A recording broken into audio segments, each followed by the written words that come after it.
right, hello everyone. Welcome back to the Sunday Speedrunner Spotlight. We have Argick here today. Welcome to the show. Hello, thank you for having us. Yeah, thank you for being on. I know I'm a Mario guy usually, but I actually quite enjoy the Sonic speedrun, so I'm excited to talk about it. But you've dabbled in Sonic too. I saw your Yeah, record that you have on that one. yeah, I played Sonic 2. That's about it. But it's that childhood nostalgia game, so Yeah, that's how yeah. speedrunning Funny you be. say that. Yeah, it is speedrunning, right? It's like, why'd you do this game? Nostalgia. Yeah. That's how it works. It's usually how it goes, yeah. But obviously, I'm hinting that you know your way around the Sonic, but you can kind of summarize what you do in the speedrun scene. Of course. So I'm Argick, Sonic speedrunner extraordinaire is what I go by. I've got to go to try and get a top 10 time in all mainline Sonic games, but I get distracted by fan games and indie games and whatever else comes up as well. But the goal is to get top 10 in all of them eventually. But yeah, it's just if it's a Sonic game, I've probably speedrun it, either casually or I've actually got run to that one and it's pretty good. Yeah. Getting a top 10 in every game, that's got to be quite the feat because they're all so different. Yeah, there's a little bit of crossover from a few of them, which is nice. But a lot of them, like you've got the Genesis games that are different from the advanced games, which are different from the modern games, and even then, the modern games are all different from each other. So, yeah. And then there's the fact that some games are more popular than others. So the ones that are popular, oh, those are going to be really hard. Yeah. A lot of the Genesis ones I know are just crazy hard. Yeah, they like especially with like all the glitches and whatnot. It's literally just one mistake, back to the start. That's it. Runs done. You're like, oh come on. But in the top 10, like they're super optimized. It's a bit ridiculous, but it's a good challenge, you know. Yeah, I guess that's the point. You got to test your skills, right? Pretty much. Yeah, so I mean that's quite the feat, so that's pretty cool. And again, all very different, so I'm sure we'll get into it more, but let's go ahead and start off with what got you started in the scene. So for me, what started in the scene was obviously it was GDQ. Way Hmm. back in like 2011, 2012 is when I started watching it. And specifically the Sonic speedruns were what caught my attention.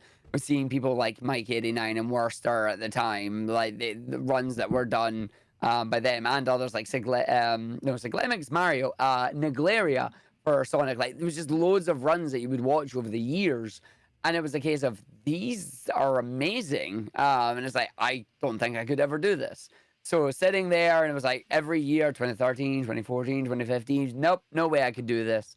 But then in 2016, it was a case of 2015, I started streaming just because it was like, hey, everybody's doing it. Maybe I can try it. Let's go for it. But I was completely aimless and I had no idea what the heck I was doing. It's like, OBS is a thing I can use. I have a dodgy camera and it's like really bad lighting. You know how we all started.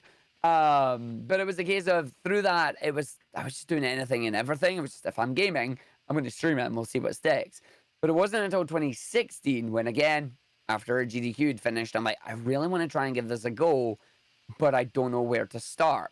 And then the Sonic community themselves ended up running an event known as Sonic Speed R. And it was a month long event. I believe it was in a May in 2016, where it was every day there will be a speedrun race of a different Sonic game. Apart from the weekends they didn't have one there. So it was like Monday to Friday, speedrun race. Join it if you want. All skill levels welcome. It was just a giant showcase of, hey, here's what people at the top end can do, and here's what everybody else can do as well. It's so easy. Just jump in, come and play with us. So I decided to enter a few of them. And by a few of them, I entered every single one of them. Oh my god. Me, there was only three people that did it: myself, Flying Fox, and Hypersonic at the time. And I actually won one of them as well. It was great. I actually won Wow. one of the races.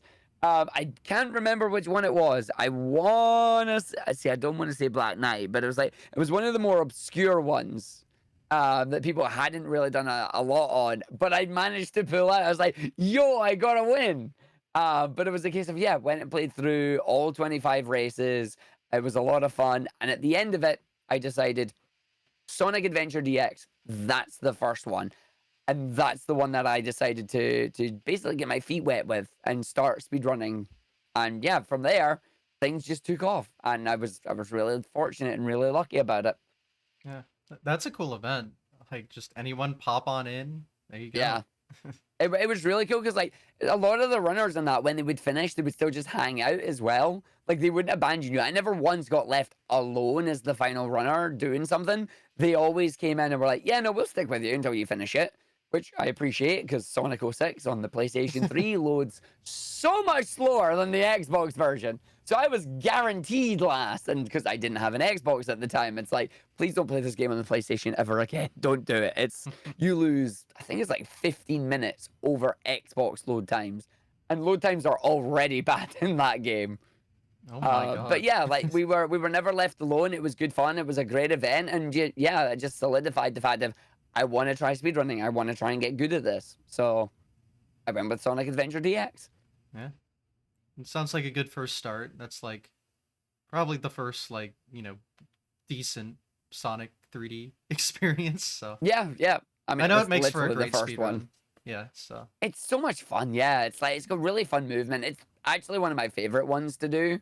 People keep asking me, it's like, what's your favorite speed run? It's like, well, I don't just have one because 2D is different from 3D, so I split them up. But Sonic Adventure DX is up there as one of my top ones. yeah. Obviously my first introduction to really seeing that run was the Salt video that he made a while back, and just the skips in Mm, that are crazy. yep.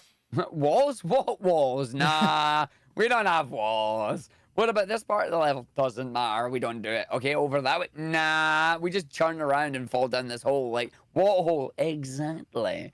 But yeah, it's a lot of fun. It's really enjoyable and just, it's really speedy. Like, I think it's the fact that it's like you have two spin dash buttons and you just get to be really speedy with it. And I'm like, yep, let's just go for it. It just feels good to play. I mean, you're Mhm. fighting with the camera a little bit, but which 3D game are you not fighting with the camera, you know? Especially back then. Mm-hmm. They did not figure it out yet. No, no, no, no. But I mean, like Mario 64. Let's go. Nope, nope, not happening. What about Resident Evil? We're out. Like, nah. Like, we don't even do cameras. We have different views on this one. It's like what? But yeah, like it was hard back in the day, but it was still fun. Hmm. Yeah, sounds like a good beginning experience. So it's a good run. Did you pursue it pretty like hard, or did you start branching out Yeah. early? No, I pursued that one pretty hard. Like I did exclusively Sonic Story for a decent bit of that. And then I branched out into some of the other stories, but stuck within the same game. And within that year, it was pretty much just, hey, I really like this. I'm just gonna stick doing with it. Numbers were slowly growing and whatnot. Like I was still around probably like 10, 20 viewers and whatnot at this point. Because obviously still growing, not really knowing what the heck we're doing. And we just went with it. And that was pretty much how the rest of 2016 went for me. And while we were doing that, I was obviously making friends with the different communities because each individual game has their own individual communities, but they were all in one central Sonic hub, which was really cool to just hang out and chat in. And it was a case of, yeah, it's like I'm talking to a lot of the classic runners. I'm obviously talking to runners of the same game. They're teaching me, we're learning strats, we're looking over videos and whatnot. And then eventually I ended up doing a little bit of moderating for it, which was fun at times. But eventually the honeymoon period wore off and it got more annoying than anything. And I'm like, okay, I don't want to do this anymore. Like, no, thank you. But that was over a space of years. But I did a little bit of moderating and that for it. Trying to just keep the community and that together, which was it was good fun. It was interesting. But that was the way along in like 2018 and 2019 and whatnot. So jumped ahead a little bit there. But from 2016, like, it was a case of doing that and then just thinking to myself, what other games would I like to do? And obviously, it was the classic games, looking at Sonic 1, Sonic 2, Sonic 3, things like that. Problem being, I'm from the UK. I owned a Mega Drive, not a Genesis. We had 50 hertz consoles rather than 60 hertz consoles, which is basically you run at 50 frames per second rather than 60. No bueno for speedrunning. Not good at all. It was you were instantly on the back foot. You were instantly losing at that point. I'm so So sorry one of about the the things. music. So sorry. Oh, it's the thing is you don't realize it until you play 60 and then you go, oh yeah, it is slower. That and Sonic's a lot more floaty as well, which I don't understand. But Yeah. yeah, but it was a case of eventually I was like, I will go buy a Genesis, and we will start trying out some of that and trying out some of them, which was a lot of fun. And then it was a case of, in my mind at least, like newbie speedrunner, it was like the classic games were solved because the people doing the stuff were always doing the same things. Nothing new was being discovered and whatnot. And it was just something in the back of my mind was always, I would love to find something new. I would love to be like part of a new, like routing a game, routing a category, or doing something. And it was like those games are, oh no, they're solved, just learning what's already there. And then in 2017, Sonic Mania dropped. Mm. And that is the game that I jumped to and is the game that basically propelled me to where I am today, pretty much. Sonic Mania, I was really fortunate in that I just loved the game because the game was just a natural progression of Sonic 3 and Knuckles. And it's like straight to Mania. It plays very similarly. It's a long game. It's a lot of fun. It was new. People were enjoying it. I was getting numbers and viewers and that for people. So at this point, it was jumping up to like 30 to 50 viewers and whatnot. And then learning the speed run was just amazing because it's like nobody knew what the best routes were. Nobody knew like what tech's in the game. It was a complete blank slate. And it's just so much fun to be able to go, let's work together and find things. And just the game, it was such a good experience. Like I would recommend to anybody, if you get a chance to like dive into a game that you love in a franchise that you just adore, and it's a new game, just do it. It's so much fun.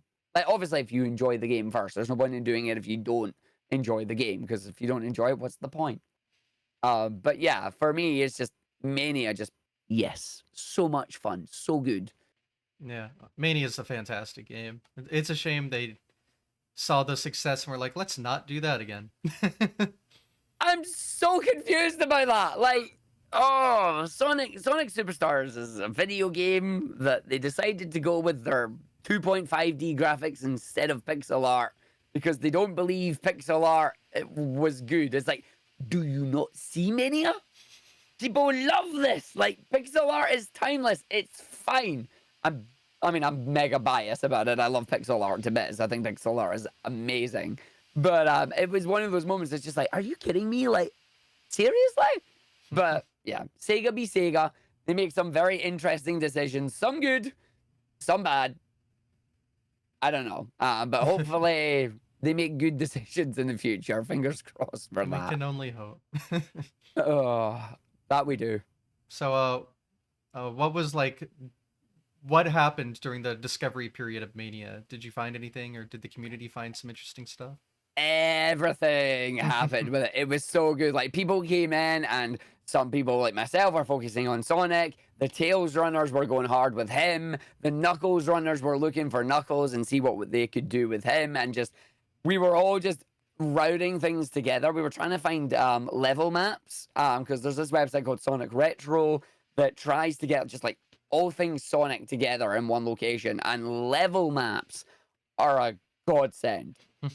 So it's like it just shows you the entire level, and like we were going in, we were routing, we were trying to see what's fastest and what's not, and then obviously there's all the different tricks in that. So the thing about Mania that was really interesting is you have all the level wraps that you can do in the classic game, where if you go into a wall that you're not supposed to be in, left will move you fast, and in a right direction, pressing right will move you fast in a left direction, and if you can get past the left level boundary, you'll do a level wrap. None of that existed in Mania. None of it at all. And you're like, oh, so we've actually got to play the video game. Fair enough. Understandable. But we still had other. So and initially it was, you've got to focus on movement. You've got to make sure, because we had the drop dash. This was the first time we had the drop dash. It was new tech. It was really fun to use. It was like, where can we use the drop dash to keep speed? Where should we be spin dashing? What's the levels to jump through so we're not getting hit by enemies? We're not hitting spikes. We're not hitting traps, things like that. And we were just going through all the stages, just routing them out, making sure we had the correct ones. We'd wake up next morning, a whole bunch of people would be like, yo, we found new routes, go try these out. And everybody would just be sharing everything. And then we all got to Chemical Plant and we saw Puyo Puyo was the boss. Mm. and we cried because I'm not a puzzle game player. Like, for those of you that don't know, Sonic Mania, the end boss of Chemical Plant 2 is literally a round of Puyo Puyo slash Mean Bean Machine. Oh god, it's bad. Like, Eggman is not, he is not a good player at it. He will lose, and he has lost by himself a number of times. It's just not fast. But having to learn an entire second game to get the best possible time save in your main game is hilarious, and something I will never do because I do not like puzzle games. But I learned a Hailfire combo, and that is what I default to. Is like, did the Hailfire work? Yay! If it didn't, well, fudge. Okay, that's fine. But yeah, like, it was a case of we would all jump in together and go through all the individual levels and whatnot. And then Mania was really interesting because we had the Chaos Emeralds. And something that was interesting about them is we found out that you could gather the emeralds really quickly. Like most special stages, the Sonic 2 half pipes, the Sonic 1 mazes, the Sonic 3 blue spheres, they all add anywhere between 20 and 45 minutes to a run if you're collecting the emeralds. Mania, you could get the emeralds within the first 10 minutes of the run, which really opened up the idea of, well, we've already got an any percent category and we have an all emeralds category. How competitive are they? And then we actually found out that getting all emeralds, even with the bonus level that it gives you at the end, is pretty damn competitive to any percent. It isn't faster now. It used to be, but more glitches than that have been found with any percent and whatnot, that it's not quite faster. What we need, though, is we need a runner like Joey Baby, absolutely legendary runner of Sonic. We need him to do two identical runs, one that gets the emeralds and one that doesn't, and do the same tricks. And that would tell us categorically what is faster, any percent or all emeralds. But trying to get a run at his level with all the glitches, because we found some ridiculous stuff like frame perfect jumps where you're not quite in the wall, but you're in the wall enough that a pixel is there and you can ascend it. It's just, and it's like there's so many precise things that trying to get that in a run, just, it doesn't happen. And at the very end of the run, Titanic Monarch 2, there's a clip that you can do into a ceiling where you're on one of the gravity orbs, and it's like 3 different lineups that are pixel perfect that you have to hit with pause buffering, thankfully. But it's like you have to hit them. And if you mess up any of them, it's like the trick just doesn't work. And you're right at the end of the run. Like, we've seen runners spend 5, 6, 7 minutes there, and it's like your run's dead. Like, you want to try that, but trying to do it with a single character as any percent and then do it as a super character, I would love to know definitively which one is faster, you know? But Mania, yeah, it grew, it expanded, it was amazing.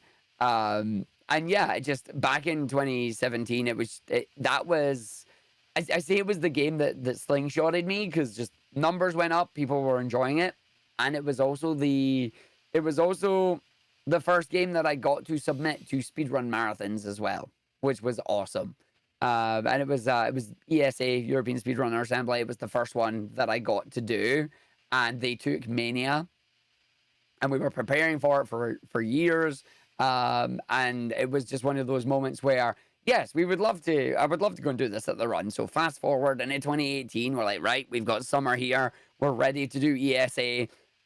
And Mania Plus was announced. And it's like, no, don't announce the Plus DLC. Adds 2 brand new characters. Awesome.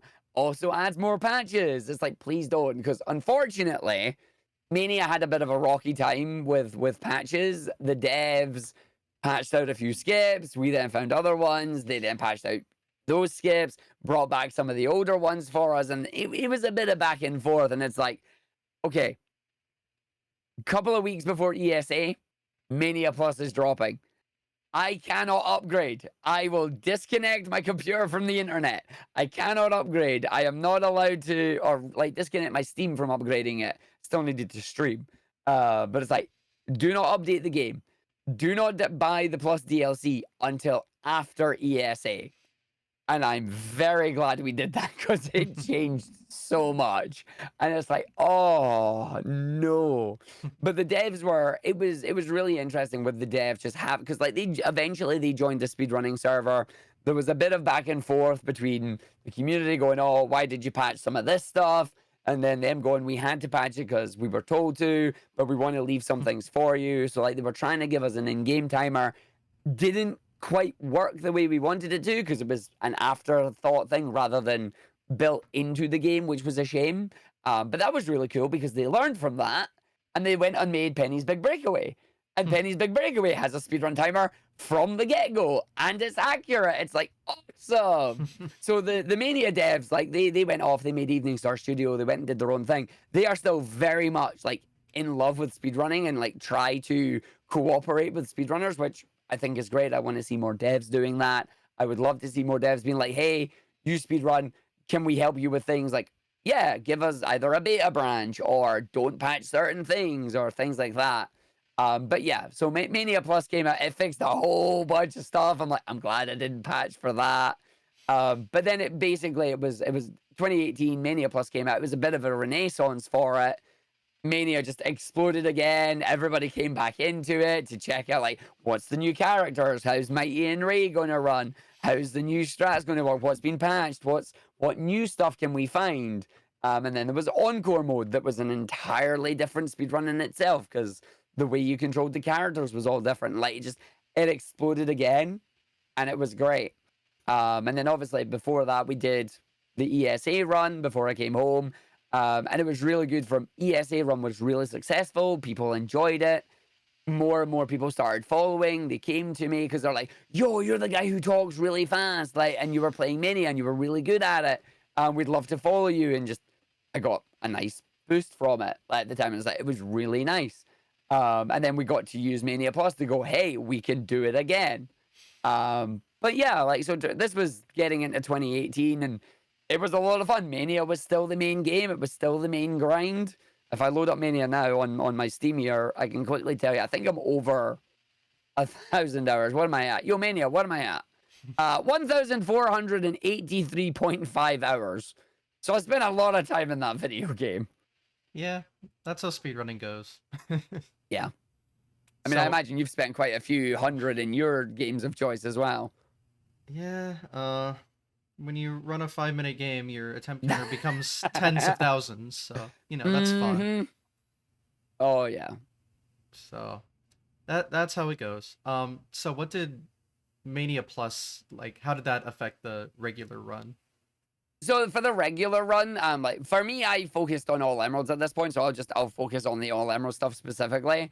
But for us, it was mainly a case of we laughed because we had movement tech in the emeralds, which is basically just, it's the best way to describe it is like Quake strafe jumping, where it's like you jump, you go to the left, you jump, you face to the right, you keep going 90 degrees left and right, and the bunny hopping gives you a ridiculous amount of speed that allows you to catch the emerald really quickly. Encore mode came out that changed how the special stages worked because they gave us different special stages. I stand by 100%. They made those stages in such a way where doing the jumping was significantly harder to almost impossible.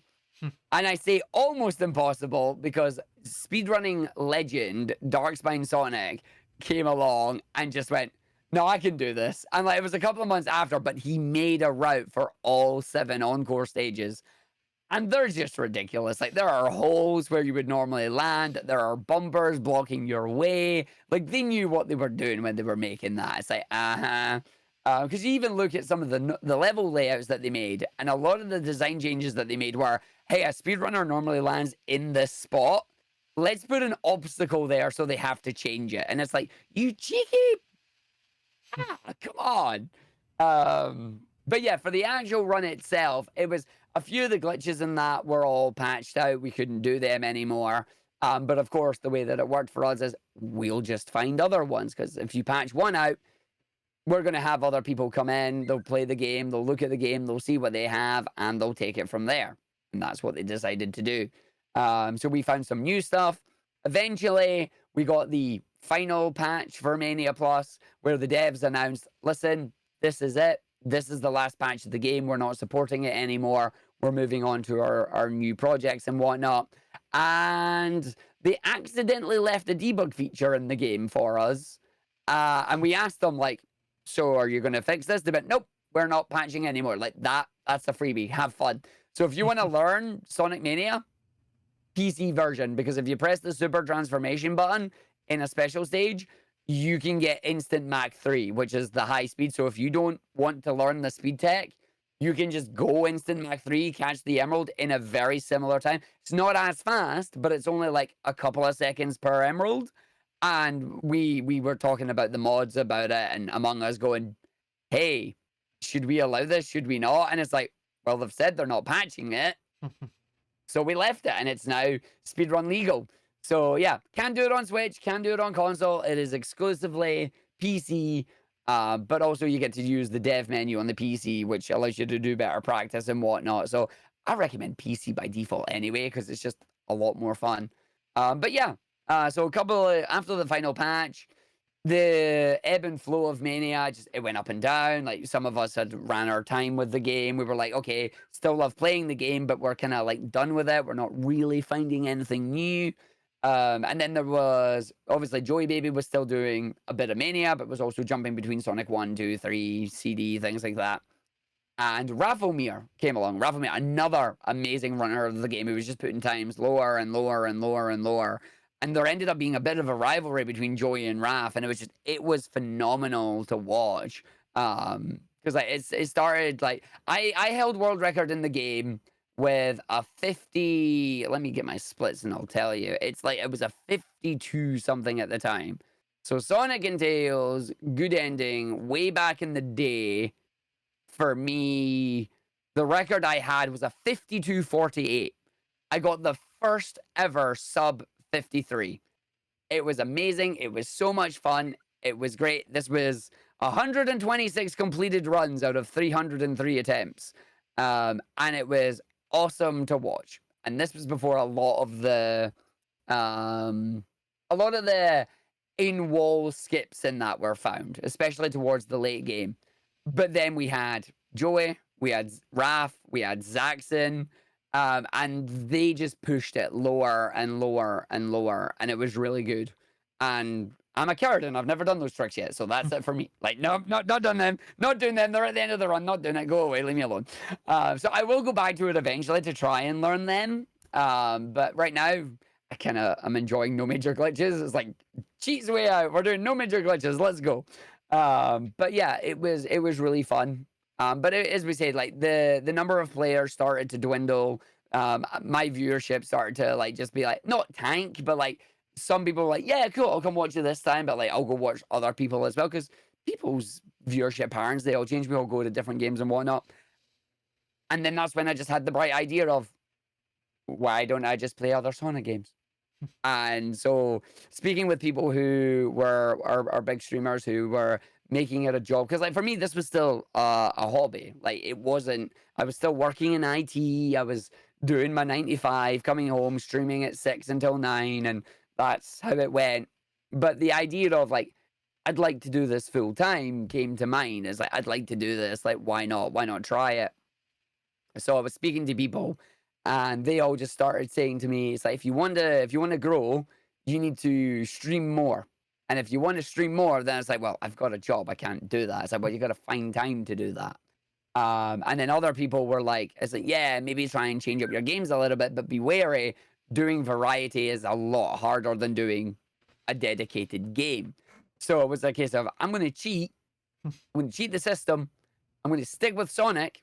I'm going to stick with speedrunning, but I'll do any and all of them.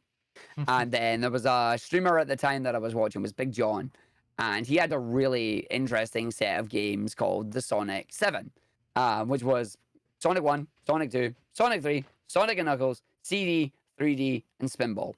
And I watched him a lot, and it was really cool seeing this multi-game speedrun and seeing what he was doing and all the cool tricks in that in it. And it's like, I want to try that. So I reached out to him. I asked him, hey, I love your idea. I think it's amazing. Can I do it? And he went, yeah, go for it. Like, you do you. I was like, if you want to do it, sweet. So we did. And I started learning that, and that became my big thing on Saturdays, where it's like every Saturday I would attempt it.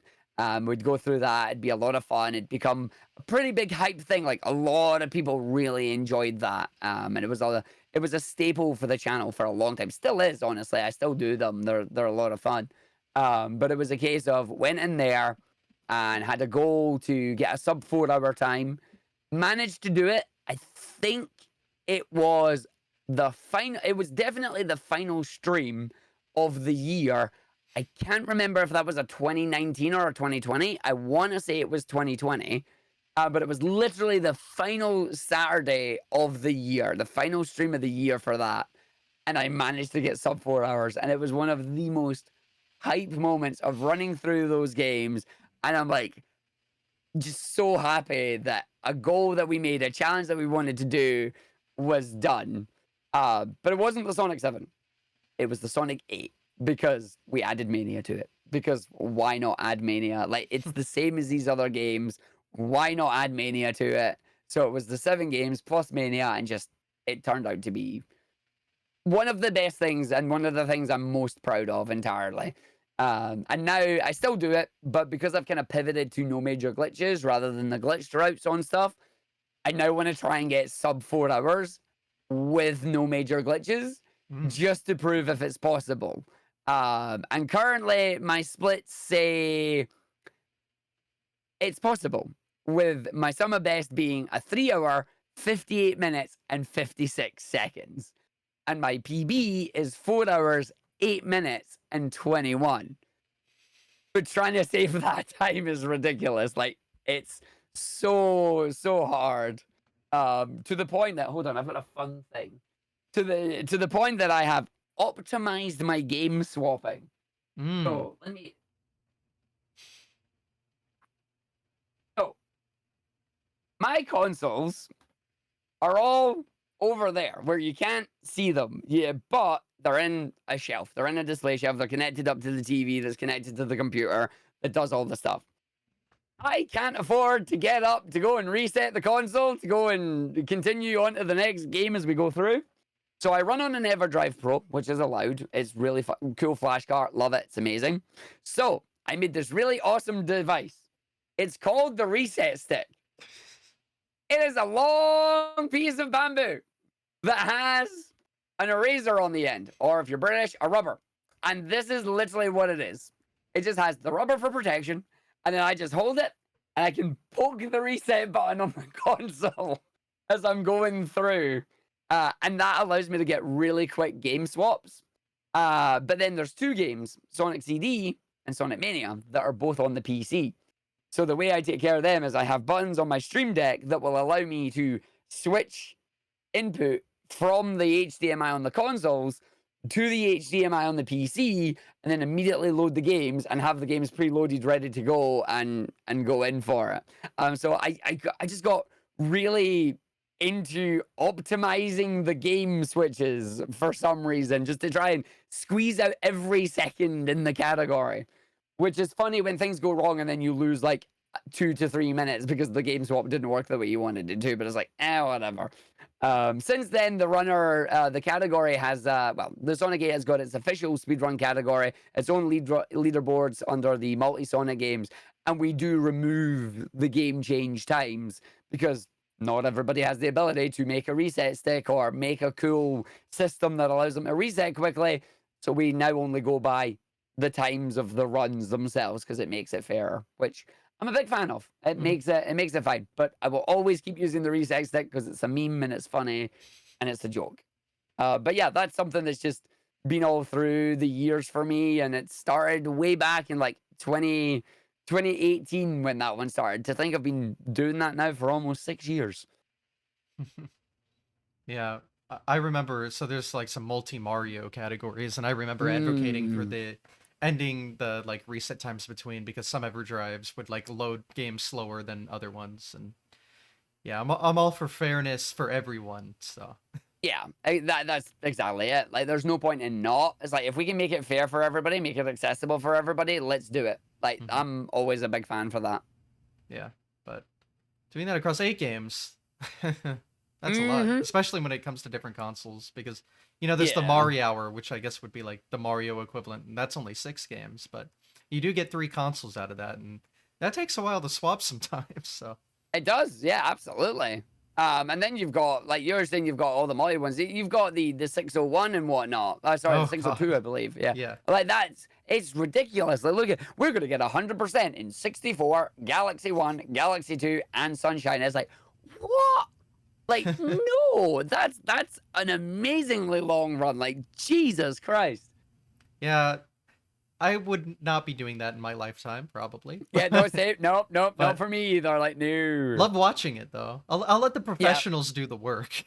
I'll just stand by and be in awe, I guess. But what's nice about Yeah. that now is 3 out of those 4 games are now just in the 3D All Stars on the Switch. So That's true. Yeah, I didn't grab that because I already owned all the games, and I'm like, I don't need to buy that again. And then Nintendo went, "Well, it's limited copy," and I went, "I definitely don't need to buy it again."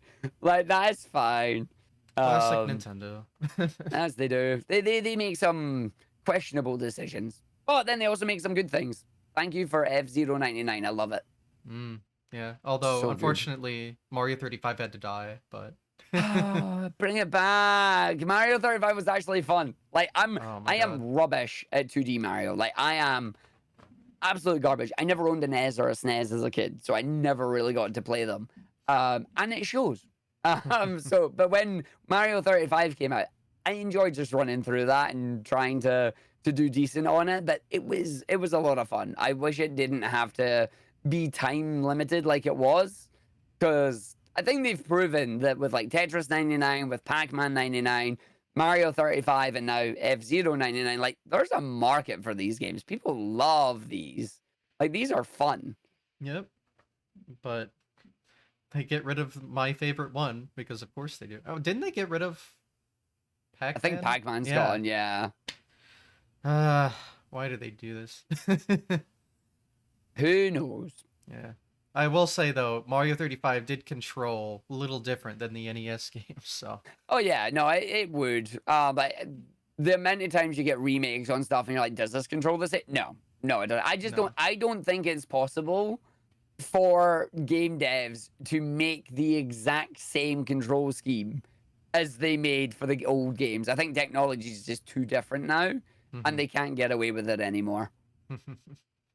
But yeah, I mean, still, it was almost there, and the changes, some of them were good because it helped with like the combos or whatnot to, you Hmm. know, perform better in that specific game. But who cares? It's gone now. Yeah, exactly. Oh my god, so upset. But yeah, I've seen a lot of like the Sonic 8 stuff from Big John, and I'm sure yourself. So Yeah, that's a really cool. Just here's everything. pretty much. Yeah, it's like, here's the classics. Go for it. It's a lot of fun. Yeah, it's cool that like it was all Genesis games CD technically, but and then just Yeah. also Mania. I mean, it felt right. Like, okay, I It's know right, Mania yeah. was on the PC, but it's like, it's the same style of game, so it makes sense to do it. Why not do it? And that's where we went with it. So, and yeah, just people really loved it. People took to it, and I'm like, I'm gonna keep doing this because as long as I'm having fun doing it, I'm gonna keep playing it. And the fact that it still comes back well, for us now, see, it's nice now, because what's happened over the years is obviously I've made more friends in streaming and just in speedrunning in general and whatnot. And one of those people is HUD601. Absolutely love him. But he'll be like, I'm a hobby streamer, hobbyist streamer. Yeah, he's a partner and he's doing pretty damn well. But we had an idea for this year, and it was a case of, I was like, do you want? He started learning a lot of the games in the Sonic 8. His classic trilogy is really good. He learned Sonic CD because his community were like, yo, you should learn CD. And that only left him 3 games left to learn. One of them being Spinball. Spinball's a jerk. Doesn't matter who's playing it, Spinball's a jerk. But it was a case of, he came to me going, you want a race? And we're Mm. currently in the process of doing like just monthly races where we've set up our own race layouts where you see both of us on the stream, both our game feeds. But it's an over engineered piece of nonsense. But it's really fun having a second person to race against and just having the banter and bringing both communities together. So it's a really fun natural progression on that, and I'm kind of hoping we'll continue it for the rest of this year, but I'm hoping we get to do some more and bring more people into it. Like we got Supersonic to do it at one point, which was a lot of fun. But yeah, like the fact that more and more people are adopting it just makes me really happy. Yeah, I mean, since we're talking about the 602, like that just had its big race, and there were like 150 entrants. Yep. I was sitting watching that. I'm like, wow, that is just grown year after year after year. I was like, this is awesome. Hmm. And I believe most of them finished as well, which A was good actually amount, really yeah. cool. So, I mean, yes, luckily that Sonic 8 is much smaller, Uh-huh. Yeah, yeah, at yeah, least in yeah, yeah, terms yeah. of length. So, it's open for people to try it pretty easily. Yeah, it's for I've most average is like 5 hours if you know the games. If you're good at them, you get it down to 4.5 hours. If you're really good at them, that's when you start working it down to 4 hours. But yeah, it's a manageable one, which is good. Compared to some of the other ones like the Splash Vecta, or you've got, as you say, the 601 and whatnot. You're just like, oh, that's like no. A It's little like too I'm long. not gonna do those. Yep. What's nice is that since it could harken back to like those old runs you were talking about where it was just a different Sonic game every week, and I mean you can do that for this. Just like here you go, Yeah, community, go for it. yeah, good. I mean, the thing about that is I don't really know. I would kind of like to do something like that at some point and try and get the communities rallied. Like I know a number of people in the classic community have started doing like IL challenges every month, where it's like they'll give you an 8-bit game, a 16-bit game, and what they call an obscure game, and then give you the three ILs and just say, right, go do an individual level, go have fun with it. And it's like, all right, cool. Sometimes I do it, sometimes I don't. It just depends on schedule because I got lucky. I now do this full time. I gave up my job at IT, and I'm now really fortunate to be able to be a full time content creator. The only downside about that is being a full time content creator is hard. It is a lot of work. Like everyone is like, oh, it's just stream it. No, no. There's so much more that goes into it. But it's a case of like it really does eat into your time. And for me, I'm still in the communities. I still interact a little bit, but I definitely don't interact as much as I used to do. And that is just because I don't have the times, but also because I jump into a whole lot more now as well. Like I'm one of the few people. Like this conversation has been very classic heavy, Hmm. but I also do a lot of the modern stuff as well now as well. So like Frontiers came out, we did a lot of stuff on Frontiers. When Forces came out, it was aggressively mid, but it's fine. We played it anyway. But it's like as the new games come out, we jump on them. I'm absolutely jumping on Sonic Shadow Generations when it comes out, especially the Shadow side. Like absolutely going to be jumping on that. But it's a case of just having to plan the content around what we're going to do with it while also trying not to burn out on just doing Sonic. So it's like, while I am the Sonic guy and I've built my community around being the Sonic guy, I like to try and do some other things just to basically keep me sane, is the main answer. To not burn out, to not be like, I hate doing this, especially now that there's the added stress of this is now your job. You need to be earning income. You need to do things that move the needle towards income. That would include doing YouTube. We don't speak about YouTube. Mm, all I'm right. lazy. Should No, I it's remove it literally. from the stream layout? I mean, if you've got it there, you'll see it. It's like the things haven't been uploaded to that in a long time. It's just trying to do YouTube and not like actually do YouTube properly, other than just upload your VODs. That is a different job in of Hmm. itself, That's in a my ton of opinion. work, yeah. Like it's like, oh, and I realized fairly late on for me that I'm a show off. Like I like being live. I like showing off live.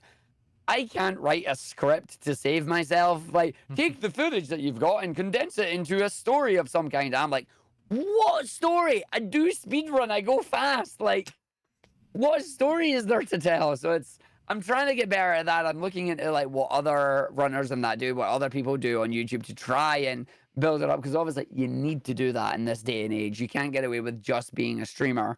Yeah. But I want to set up like dual streaming. I want to get set up on the shorts and whatnot. My shorts are just, yo, look at this game, bully me. Here you go. Because that's what it does. I've got a great one of Sonic Heroes today where I went back to Sonic Heroes because I'm trying to get top 10 in that game. And this is like the 5th time I've tried this over the space of 3 years. I hate the game. The game's a bully. But I'm in one stage. I'm in the jungle stage with Frog Forest with the vines, where the vines will spawn if it's raining. And I am doing the jump skip with Tails that jumps over a vine and you go down and you hit the booster and away you go. Yeah, the vines spawned on me, took my momentum and threw me off to the left. And there was nothing I could do about it. And I'm just like, thanks, heroes. Like, what did I do to you? Like, obviously, I'm rusty as heck. It was a me mistake, but it's just like, I feel like that game is sentient. That game knows and will bully you at times just because it can. But yeah, so like moments like that, it's small, it's a 30-second moment. It's like, stick it as a short, go for it. Maybe stick it on TikTok. I don't know. Like, am I too old for TikTok? Probably. Am I going to do it? We'll wait and see. But yeah, content creation is like, it's a full-time job. So it takes away from the community a little bit as I've got to focus on doing this. But watch this space. I do want to do more fun stuff. I do want to keep growing. I do want to keep doing this for as long as I possibly can because it's all great fun. And I'm not going to get top 10s if I don't keep doing it. Yeah, it's a shame that in the modern era, it's hard to like make a sustainable living on Twitch itself. Like Yeah. the money's just not there in comparison to like YouTube, where you can make whatever and just the money is there. To put Yeah. it short, the Yeah. money is there. Yeah, pretty much. The money is over in YouTube. Like Twitch used to have a lot. Like obviously you've got the ads on Twitch. That's one way to do it. I'm very fortunate. I have a generous community. I love you all to bits. Thank you very much. But it is absolutely a case of you will struggle. Like this is something that I have grown over. Well, this is year number 8. I'm doing it now. So it's like it's something that just it grows, and you have to adapt and learn and grow with it. It's not easy, not at all. Especially when you want to put all that effort into the streaming, and if you want to like help with the income that comes from content creation, that's script writing, voiceover, audio editing, video editing, uploading, thumbnail, blah, blah, blah. Too much. Yep, Too much. You're like, what is this? And it's like you're wearing all the hats, literally all the hats. And people are like, oh, why don't you hire someone else? With what money? What money can I hire? Because that's one thing I've always said. I will never hire somebody and not pay them a proper rate for it. I have seen so many horror stories, so many people out there that just get swindled on it. It's like, I don't want to be that guy. I want to make sure if someone's doing something for me, I want to pay them appropriately. And I'm very fortunate that I have some really good artists and that I work with that give us fair rates. Arguably, I say sometimes their rates are too low, and they're like, "Oh, it's mate's rates." It's like, no, give me your standard rates, god damn it. But it's a nice problem to have. But yeah, it means that doing video editing, finding someone who gets you, even just having the ideas, it's like, okay, where's the money coming from this? Streaming. What am I doing? Streaming. What do I do when I'm finished streaming? Sleep and eat. So sleep, eat, stream, repeat.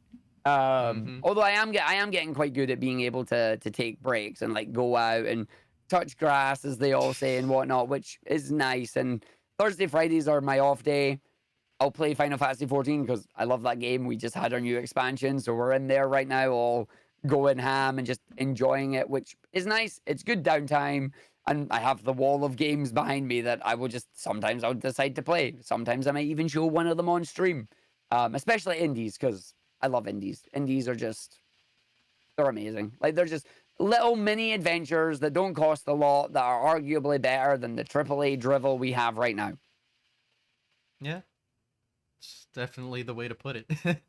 I guess speaking on that topic, like, since we've gone so much into Sonic, what in the like other scenes have you done that or we're talking about like on stream or speedrun, whatever? So one thing that I really love doing is score attacking Star Fox 64, Mm. aka Lilac Wars, because Lilac Wars, that's the better name. I love that name. That we Europe got the better name. You can have your 64s to match your console. No, Lilac Wars is where it's at. But I love score attacking that. I still remember the run by Zallard at GDQ one year. Absolutely phenomenal. I saw that and I went, I want to do that. And I started learning it. And it's so fun. I have over 2,500 in it, which is amazing. And then I'm trying to think when speedrun.com, come here. Because Star Fox Zero came out on the Wii U. Oh. And not many people played it. 2016, Jesus Christ. Holy crap, that means I did that before I did Mania. Oh, oh my god, it does. What? No. Apparently on speedrun.com, the 29th of May 2016 is when I uploaded Star Fox Zero. I didn't think it was that long ago. Oh, Yeah. I'm old. But no, Star Fox Zero the game itself had problems with its control scheme because you had to use the tilt. It was Mhm. all motion controlled. There was no real precise analog stick aiming, and it sucked. But I currently have the uncontested world record for 100% in the category. Aha! But it was a good run. It was a decent run. The downside is I didn't realize how Google Drive worked at the time. So I thought I'd uploaded my notes to the cloud and was like, oh, they're saved there, and then deleted them on my PC. No, they're gone now. Oh. But it's a case of like I went through that. Like that run, it's 2 hours, 28 minutes, and 26 seconds real time. 1 hour, 33 minutes and 4 seconds IGT. Don't ask me how the IGT works. I don't know. But like, I'm really proud of that run, and nobody else done it. Like, I was like, all right, that's understandable, fair enough. But I did the any percent. Again, that was 8 years ago as well. Jesus Christ. So technically, I'm still top 10 in that game, which is nice. I'm 7th place, but then I'm first place in 100%. And like, I did that for Zero. And one of the items that I have that's my pride and joy is hiding up there. Otherwise, I'd get it down. Is I now have a signed certificate that is the end screen of Star Fox Zero's that shows you the total amount of hits that you got. And it is signed by Shigeru Miyamoto because it was for a Mm. competition that they were doing. It was for a score attack competition. And it was absolutely amazing. It was really, really fun. I can't believe that was 2016. I thought that was later. Oh, I'm turning to dust. It's like I am turning to dust. But yeah, so I love to do Star Fox. And recently the community have just announced, literally today actually, they've just announced a new kind of way to encourage people to play. They're calling it the Mercenary League, which is, I believe, every month they will give you a specific set of levels. They'll give you a specific route through the game, which is always going to be 8 stages long.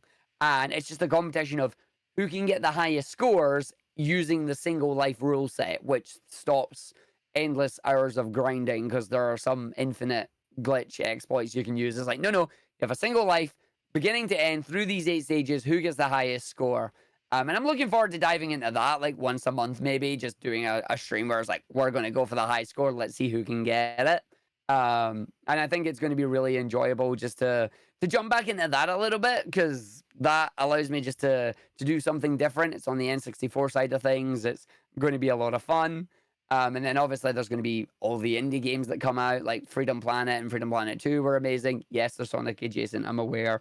Then there was the Spark series, also Sonic adjacent. Crap, there's a pattern here.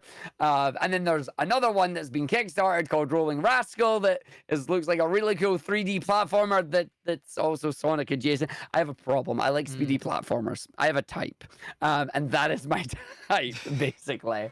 But no, there's a lot of amazing indie games, and one that I never thought I would actually ever get into, but I enjoy immensely now, is roguelikes. Because roguelikes are, hey, RNG screwing you over in your speedrun? Let's use it to your advantage in a roguelike game. it never happens. They still give you all the crap RNG, and you're like, whatever. But it's fun because you get to adapt on the fly with them. And I feel like being able to adapt on the fly with a roguelike improves speedrunning a little bit to the point where if you do get shafted by RNG, you are now more aware of how to handle what to do. But yeah, like I'll do my Star Fox. If I'm not doing Star Fox, I'll do indie games, and yeah, like I have my indie Tuesdays. It allows me to take a little break from Sonic, do some indie games. Honestly, bring in a little bit of sponsorship money at times as well, which is Mm. really nice because product sponsorship pretty much doesn't exist anymore. I'm a little bit lucky and I still have one. But a lot of like the big sponsors that people used to be able to get and were telling you about, oh, you can get that all doesn't exist. So being able to go to an indie game dev or have them reach out to me going, hey, any chance you can show our stuff? It's like, sure, let's talk business. And sometimes I get a nice deal. Sometimes I'll do it for free. Oh, Sometimes there's nothing there and we go our separate ways. Like it's actually quite nice. And I think it's a really nice balance to just have fun with it. yeah. I mean, a lot of games there, luckily, and they need Oh, for some indie, spotlight. absolutely. So yeah. Yeah, I was really fortunate that I got to be part of a number of the Steam Next Fests that happen. Yeah. Steam Next Fest, they show off upcoming indie games on Steam, and there's a panel there, and I got to do a couple of the panels, which was honestly it was amazing. It was really good fun. And yeah, just that was because I decided I'm diving into indie games because I don't want to burn out because burning out is bad. And yeah, hopefully we'll see what other stuff happen. Recently I've recently decided to try and become a member of the PlayStation Nation. A really good group of people, a lot of fun. I got to meet them at ESA over the years and just get to know more people in that community. But the rule to get in the PlayStation Nation is you must run a PlayStation game. So I decided to Crash Bash because apparently I'm a masochist, as that's what people tell me. But it's like, let's go do RNG the game. Yes. And then we roped Huds into it. So Huds and I are now doing co-op Crash Bash because co-op runs are amazingly good fun. And yeah, so we're doing that now. So I'm kind of branching out into a lot more things over the years now, which is great, honestly. Mm-hmm. Sonic, PlayStation, and indie. Yeah. Is there something else you have in mind for the future that isn't one of those? Honestly, I don't know. We'd have to wait and see because like indie obviously That's a lot. is like a massive that's a massive thing. That'll just keep going forever. I'd like to try and get into the habit of doing like some IRL stuff, but I'll be honest, I don't really stream going out and about. Like if I'm streaming, I want to be at the system and being able to play whatever games in that we want to play. Maybe if I'm out at an event, like at a convention or something, or somewhere like that, then sure, I could maybe do a little bit of an IRL stream, but that's a whole different kettle of fish that I'm not ready to dive into yet. Obviously, want to keep doing the marathons because marathons are amazing. Marathons are great fun. In fact, speaking of marathons, I have to give a massive shout out to Amber Cyprin, my second AA battery. I'm the first AA, they're the second AA. And together we're the AA batteries. I don't know why people call us that, but they do. But they gave it. I honestly say a lot of the stuff that happened to me and the reason that I've managed to grow and do what I'm doing is thanks to them. Mainly because they saw what I did with Mania and they're a GDQ hotfix runner. So back in the day, they invited me to go be on GDQ hotfix. And that was a lot of fun because GDQ hotfix got a lot of eyes on me. More people got to come over. We got to do some cool stuff there. And then they also did an event known as Sonic and the is what the series became. But the first one was Sonic and the Shiny Things to signify getting the Chaos Emeralds or other shiny MacGuffins that the game has you collect. So it was all about the collectathon categories. And I learned Sonic 4 Episode 1. Interesting game. I also learned Sonic 4 Episode 2. Never again am I getting the emeralds in that game. That is they are trash. Like, no. How do you take the half pipes that are good and make them rubbish? I don't know, but they managed to do that. And it's like, never again. But throughout the years, I've got to be a part of a number of Amber's events doing the Sonic and the series. So Sonic and the Shiny Things, Sonic and the Glitchless Gauntlet, other things like that, and then being on their show Passion Project, which was just really fun. So I got to show off like the Sonic 8 up there. I got to show off some of the other stuff like my Star Fox and whatnot. Even Skybills as well. I got to do Mercy Kill with Skybills. I got to do like an old Sonic Adventure DX All Stories run, and boy was I rusty. But that was the whole point of the show. Like that's how it worked, and it was really good fun. But yeah, Amber, we then learned Sonic 4 Episode 2 co-op together over the years. And we got to showcase that at GDQ. I believe it was that 22 or 23?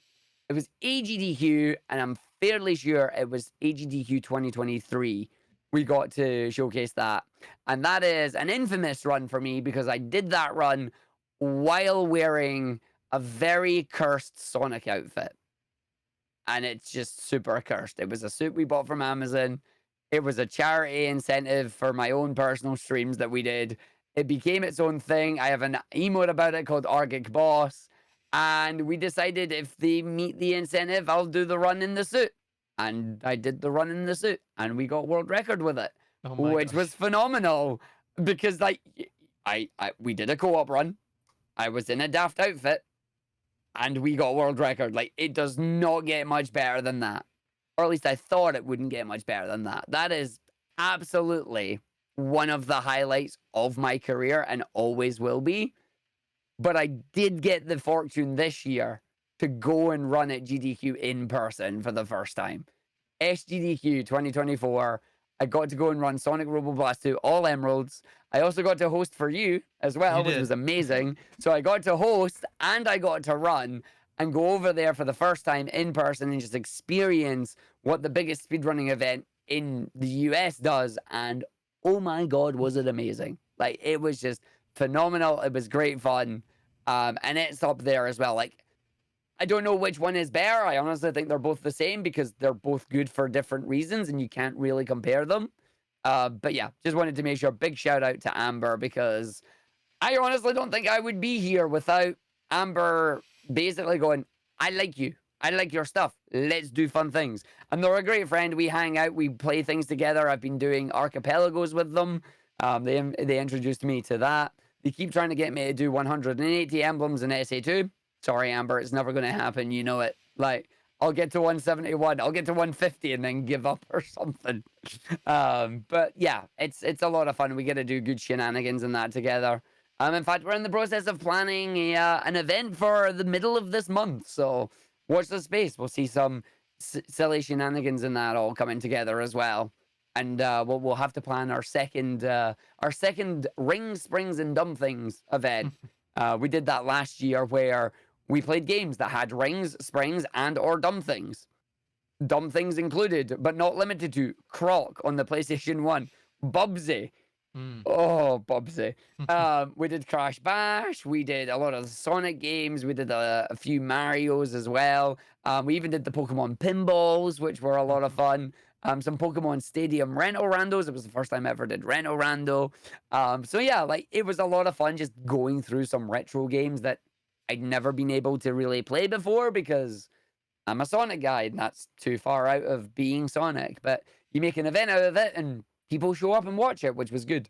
So hopefully we'll do another one of them maybe next year and we can just do more fun. Like more, you asked what I wanted to do. I want to do more collabs. I want to do more fun stuff. I want to do the new Mario Party when it comes out. Uh-oh. I want to get 20 of us together on a stream and do the new Mario Party. That's a train wreck waiting to happen, that is. Can you get 20 people in that game? The new multiplayer that they've got there, the new one that they're making, apparently has a mode that I think is just exclusively mini games, and you can have up to 20 players in the mini games. We don't know fully, but I think that's what they said in the direct when they announced it. And I'm like, yo, if you've got 20 people available online, I'm down for this. Like, Oh my God. I'm right down for this. Yeah, at the end of the month, I'm going to PAX actually because I got into Ooh. GDQ's little thing there. Yeah, So nice. I wonder if they'll have that Mario Party there. Hopefully, like if they do, you can check it out. I'll have to see what's true about it because 20 people in Mario Party sounds like a fire. waiting to Yeah. happen. Yeah. Oh, it's absolutely a fire waiting to happen. That's why I want to do it. I Like mean, that. fair, That's why. but it also sounds like it might set your Switch on fire. So I don't know. Eh, I don't know. We'll yeah, see, I maybe. guess. Maybe it looks over at the Switch. Yeah, no, you can't handle that. No, Like, no. no, you got it. It's like, I know what your internet is like. No, you can't handle that. It's fine. Yeah, I guess we'll see what that's like. Um, so to talk about the thing you said you want to get top 10 in every mainline Sonic game specifically, or what's that limited Yes. to? So mainline games are basically the main games that came out in the year. So things like Sonic 1, Sonic 2, Sonic 3, Sonic and Knuckles, etc. Sonic Adventure 1, Sonic Adventure 2, Heroes Forces, all that kind of jazz. Mm. There are certain games that either don't feature Sonic as the primary character, like Shadow the Hedgehog or Tails Adventure, things like that. And there are Mhm. other games that just don't have Sonic in them at all, yet it's called a Sonic game, like Sonic Eraser. That is a puzzle game that has, like, Sonic barely appears in the game at all. But for me, it's a case of I want to focus on the mainline ones, like the canon ones, basically. Mhm. But what's canon? That's a whole other argument. But the idea is like, want to go through them. Things like Sonic Schoolhouse, that's an edutainment game. It's not that I want to do. Sonic's Waku Waku Patrol Car, again, I don't really want to do that one. It's not a game in the sense of that I would do it. But I do want to do just the games that people know and love, and maybe a few of the obscure ones as well, like Sonic Rivals, Sonic Riders, things like that. They all count. Mm. People might not consider them mainline, but for me, they count because Sonic is the main character in it. You go off on an adventure with it. You play those games. Even Sonic Chronicles, the RPG, that is Mm. atrocious. It will be done eventually. In fact, it's probably going to be my first RPG speedrun. Mm. So I'm looking forward to trying to learn how RPG speedrunners do it, because that's a completely different mentality from doing a platformer, which is different from doing racing games, which is different from doing the Mario and the Sonic at the Olympic Games series. I've still not decided if I'm adding those ones in yet. I don't think they're mainline, but I feel like doing them would be a bit of a meme and would be funny anyway. But yeah, so I have a bit of a list of things. And then with Sega currently doing the whole, we're making remakes of our games. Like, if I already have top 10 in Sonic Generations, I'm not going to need to go and get top 10 in the remake of Sonic Generations because it's technically the same game.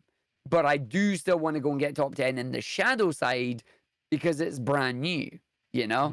Mhm. So yeah, like, it's a case of just, if it's a Sonic game, I most likely will probably try and get a top 10 in it. Mhm. And then I assume it's not having top 10 at all of them at the same time, right? Is it just like top 10, move on? Oh no. So initially it was top 10, move on. Yeah. But it is swirling around in my head going, yo, wouldn't it be cool if you had a top 10 in all of them at the same time? Mm. Problem with that is exponentially harder. Because Yeah. there are games out there. Like, I had a top 10 in Sonic Colors Ultimate when it came out. Keyword there is had. Mhm. I now think am I 12th? Let's find out. Sonic Colors Ultimate Speedrun.com. Because this is one of the runs I did upload before I went on my upload hiatus and didn't upload jack. I was 10th. I am now 14th. Mm. And to get into top 10, I will need to save 4 minutes. Mm. But that's because just the way that it works is obviously games go through ebb and flows of getting new runners. New runners will bring new strats sometimes. Other times, new runners will come in and they'll walk away without really doing anything and without leaving a mark or whatever. But there have been a few games where it's like, I had top 10, I no longer have top 10, but I've marked it as complete because I did get it.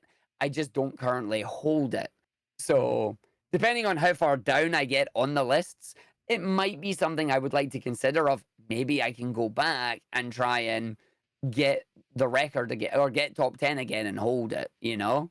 And the reason that I chose top 10 and the reason I was like, oh, I'm not really going for world records in that, even though I had it in Mania, is because world record grinds are they're fun when you enjoy it, but you can burn out on them very quickly. Hmm. Like, I'll be honest, I have massive respect for you for being able to do the 5 minute Mario runs over and over and over again. Like, for me, Yeah.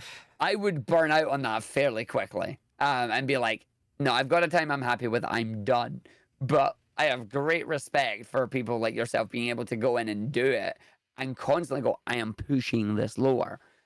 So it's a case of just, if I'm enjoying the grind, I'll jump in on it. But if I'm not really enjoying it and I start to get not necessarily salty, but I'm not as energetic as I normally am, people will see that and they'll point it out. And I'm going, yeah, it's just because I'm not enjoying it. I'll go do something else for a bit and maybe come back to it later. And that's kind of what I've been doing with Sonic Heroes. So I definitely didn't want to do it with world records. So I thought, why not just do top 10?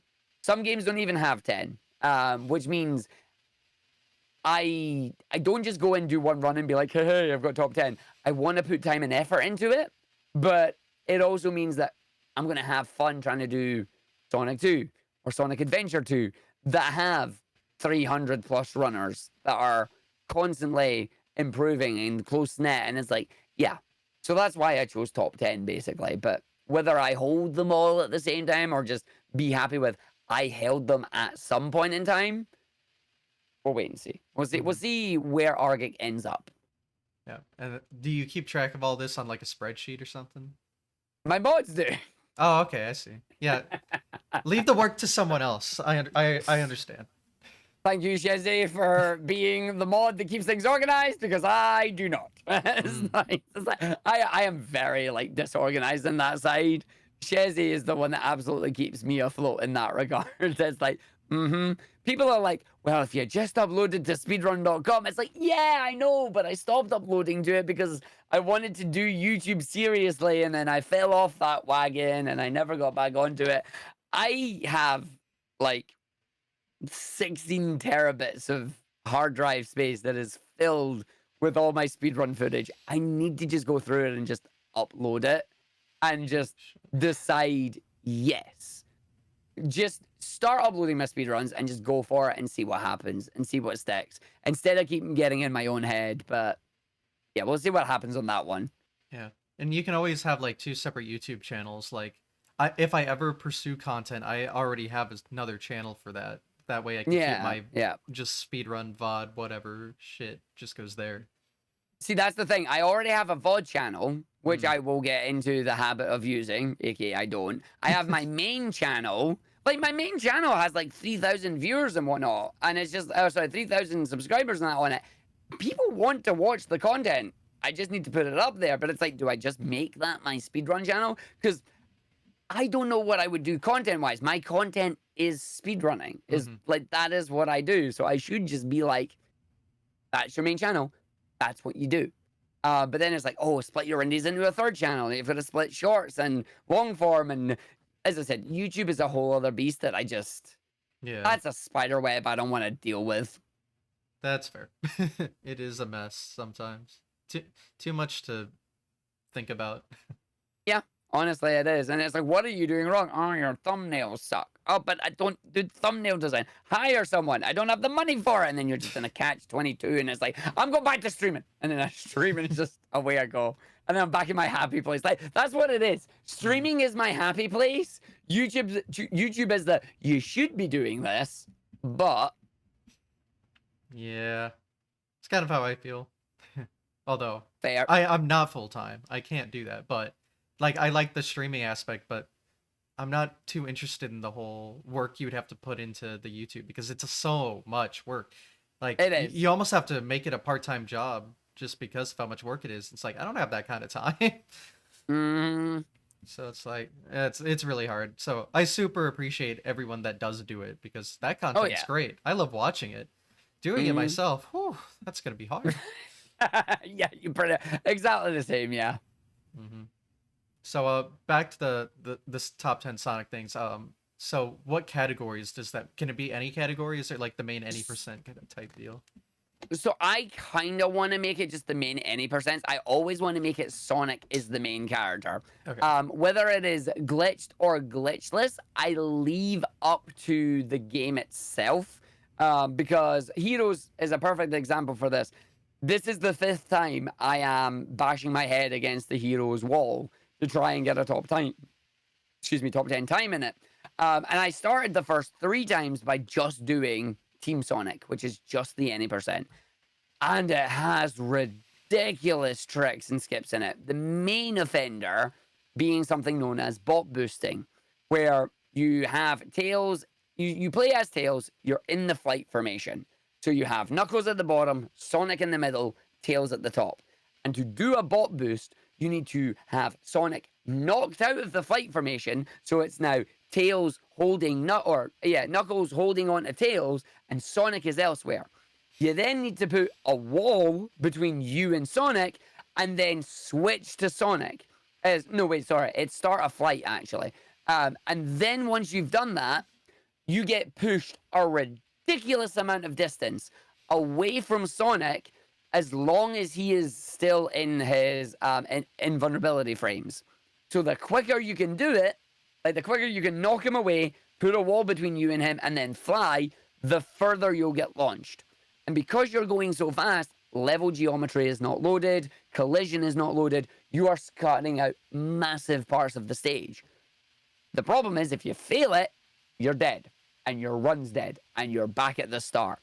And it's just ridiculously hard. I can't get my head around it. I have tried and tried. This is on top of remembering the movement, remembering how the movement tech works, knowing what to do when things go wrong, remembering that Heroes is a janky mess, affectionately, because it is. It is a janky mess at times. But it's one of those things where for the first 3 times, I'm like, I'm trying it, I can't do it. I'm trying it, I can't do it. That's it. I'm not doing it anymore. And then the community themselves went and made a category called Team Sonic LTS, which stands for Limited Tech Selection. And all they done is went, see all these really annoying glitches? Yeah, we're banning them. Which is a double-edged sword because it banned the really hard ones, but it also banned the ones that I knew how to do and were giving me time save. So it's a case of, it's like, I now run LTS, and it revitalized the community a little bit. A lot of the runners are all like, yo, I'll come back and run Heroes now because I don't have to deal with bot boosts. Like, I did it once, I never have to do it again.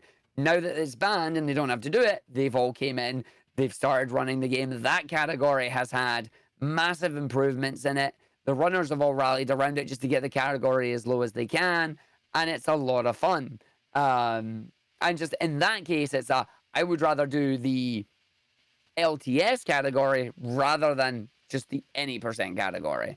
Whereas with something like Sonic 3 and Knuckles, I'll most likely try and do the glitched category because the glitches are cool in that game and I should be able to handle them. I used to be able to handle them. I did them in the Sonic 8. It's just I've stopped doing that because I've been doing no major glitches recently. So the idea will be try and do as many any percents. If I need to twiddle the rules around a little bit, I can. It's not a problem. But at the end of the day, is as long as I'm not cheating and taking just a super easy category or a category that literally has one runner in it, so I can be like, har, I got top 10. Because it's very easy to go and do just the categories that have no one in there, do one run of it. Even if it takes me 9 hours, it's still top 10. It's like, no, I want to respect the craft. I want to respect the games and the runners. I want it to mean something. Mm-hmm. Got it. So, yeah, I think that answers all my questions about it. So, how many games, like, do you have like an idea of how many games are in it and how many you've technically achieved? I know there's at least at one point. There is like Oh my god. 67 or 68 games, not one more. including duplicates. So things like Sonic 1 exists 17 million times. Yeah. I only have to do one of them. I can pick whichever one of them I want. I only have to do one of them. So I do Got the it. original because it makes sense. Mhm. It's the same as like Sonic Colors and Sonic Colors Ultimate. I only have to do one. Same with Generations when it comes out with Sonic X Shadow Gens. I only have to do one of them.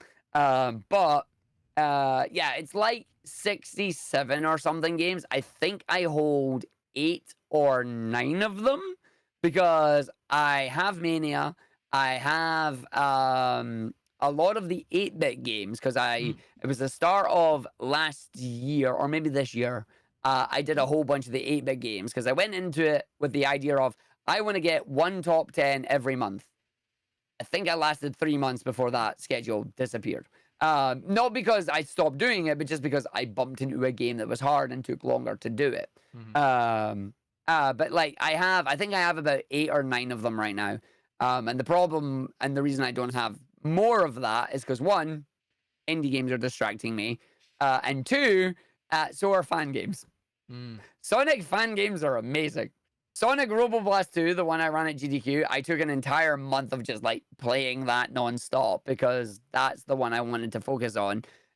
Sonic Dream Team came out. Oh, that's the Apple Arcade exclusive one. I have top 10 in that. I technically have top 10 in 2 categories in that, which is nice. So I was focusing a lot on that one, which is cool. But yeah, like we've got Triple Trouble 16-bit.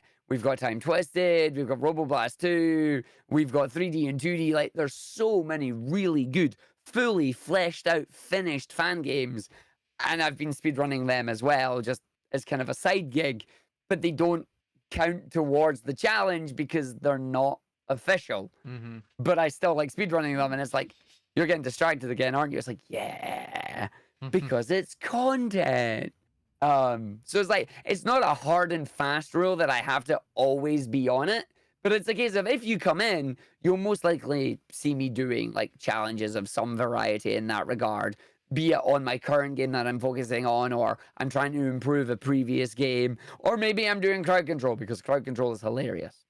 Like, but it's a mix of everything. But yeah, I'm at 8 of like 68 or something right now. A couple of the later ones that came out, like the Murder of Sonic the Hedgehog, Sonic Dream Team. What came out before Murder? Sonic Frontiers. I tried to get top 10 into, but that game kept changing. I'd wake up in the morning after learning a trick the night before, and the trick was made obsolete, and a new trick took its place.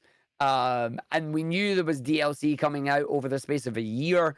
So I just waited until the DLC was fully released before I decided to jump into it. But I think I've been knocked out at the top 10 on that. So I need to go back to that one, which will be fun because there's no doubt going to be even more new tricks on that one to go and learn.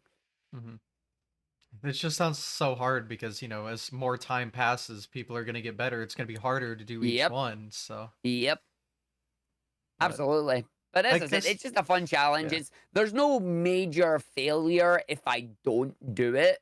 It's just I think the best way to describe it is it is my North Star. It is my guiding content. Is if I need to do content and I'm not sure what to do, speedrun. Sonic. Go for a top 10. And that's what I aim for. Yeah, I guess it's just as long as you're having fun, that's what's important. And Yeah. yeah, there's plenty of options there, that's for sure. So, 68 of them. There's probably more. Sonic franchise. How interesting it Mhm. is. It is. Like, there's genuinely some really good stuff in there. There's also some, like, not great moments, but a lot of it is genuinely, it's pretty fun. It's pretty fantastic. And the community, there's a lot of nice people in there. There's a lot of people I do consider my friends and whatnot. So I'm glad I got to bump into them. I'm glad I got to make friends with them. hmm Yeah, the communities should always be like the driving force behind speedrunning, or at least I feel like that's what it is because it's like the best part Yeah. of it. Yeah, I agree with that. Like, I will admit we're a bit more segregated than we were before. Like, from 2016 to about 2021, we were all like fairly tight knit, all in a central place. It was quite nice. Now in 2024, I'm in like 20 odd different Sonic Discord servers because everybody fragmented out to their own servers to cultivate their communities. They're all like, oh, we want more than one channel. It's like, but we can give you more than one channel. We can give you a category. And they're like, nah, we want our own servers. And I'm like, please stop making Discord servers. I can only join 100 of them. I'm in too many already. Yeah, I ain't paying But for Nitro to get 100 more. Sorry. No. no, I'm not doing that. Yeah, that paywall is literally saving me from myself. Like, I Mm. refuse to do it. But yeah, it's just we're a bit more split in that regard, but we come together when it matters. Like when there's big events on, when people need help with stuff, or if people just want to try and show off what the Sonic community is. Like there's people you can go to, and they'll answer the call for you, which is great and it's enjoyable. Hmm. So, since you've done so many games, are there any like highlight speedruns or like certain tricks or something like that that sticks out? Oh, absolutely. Like Sonic Mania is one of the highlight runs that I will forever love and continue playing. And one of my favorite skips in it is Ice Cream Skip. Hmm. Mirage Saloon 2, you have the boss. So the way the level works is imagine you've got the level, but then in the middle, you have a spinning barrel. You go down the spinning barrel, and that takes you into the boss room. But what you can do is you come running into the area, and there's an ice cream sundae in the background. You use that as a lineup with your buddy Tails, who you stop at the ice cream to get Tails lined up with you. You then move right to the barrel. You stop just before the barrel, and Tails will fall into the boss room. You then turn and face right. You do a spin dash. Once you've done the spin dash, you'll hear Tails spinning as well. You then release the spin dash and you jump at the ice cream. And as long as you are holding right and you have jumped at the ice cream, Tails will then hit the capsule after the boss and end the level, skipping the boss. And it's so good. The fact that the ice cream lines it up and people adopted it as ice cream skip, it's like it's so good because it makes sense because that's what's lining up with it, and I love it to bits, and it's so much fun. Like, but yeah, I love stuff Mania like that. has it has a lot of glitches and it's good fun. One of the other highlights. This is a fan game actually. Sonic Triple Trouble 16-bit is a game, absolutely fantastic game by Noah and Copeland. Imagine Triple Trouble, the 8-bit game, but reimagined as a 16-bit game with new levels added into it. And the guy's a pretty damn good level designer. And it's really nice. There was one level. It was the underwater levels. It was Tidal Plant Zone.